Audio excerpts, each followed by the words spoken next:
Bom dia, boa tarde, boa noite, pessoal. Beleza, galera? Mais um vídeo aqui. Vídeo rápido aí, pessoal. Pessoal, é o seguinte. Você que vai dar partida no seu carro aí. Ele às vezes faz só um barulhinho e não gira o motor.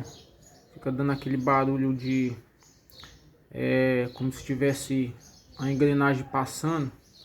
É o que acontece. Aí às vezes você bate umas 2, 3 vezes, ele consegue dar partida no motor. Pessoal, no caso de vocês, pode estar acontecendo isso aqui, ó. Tá vendo aqui, pessoal? Ó como aqui, ó como que tá a gasta aqui, ó. Essa peça aqui, ela chama Bendix. É aqui, quando você vai dar partida, ela é jogada para frente e encaixa lá no volante do motor lá, na grimalheira, e roda o motor fazendo com que ele dê partida.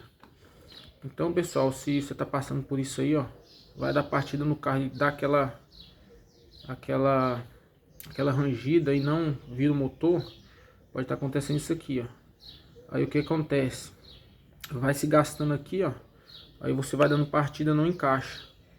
Aí ele só encaixa quando pega alguma parte na grimalheira que não tá gasta.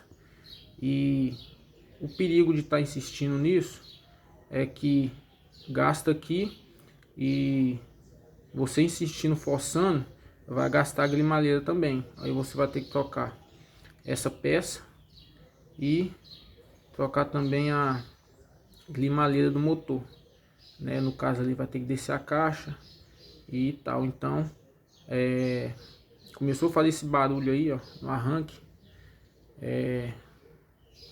já pede para dar uma olhada aí, porque pode ser isso aqui, ó. E aí pode trazer aí problema maior para você aí, beleza, galera? Então fica essa dica aí. Gostou do vídeo aí, deu like, se inscreva no canal que não for inscrito. Tamo junto, pessoal. Valeu!